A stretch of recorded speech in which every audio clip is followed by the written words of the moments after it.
আজকে কি রান্না হবে? এই দেখো, আজকে আলুর চপ রান্না হচ্ছে। শ্রীমানবি, শ্রেয়াংশী আর ওর দিদি রান্না করছে না মা? বাবা, কি রান্না হচ্ছে? কি রান্না হচ্ছে মা? আলু রান্না করছো? আলুর চপ দেখে মনে হচ্ছে খুব টেস্টি হবে। রান্না করছো? তুমি কাকে খাওয়াবে রান্না করে মা? দিদি খাবে? আর কে খাবে? তুমি খাবে?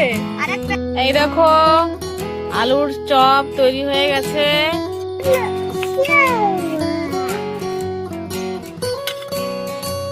দিদিকে দাও। এই যে, কেমন লাগে? টেস্টি।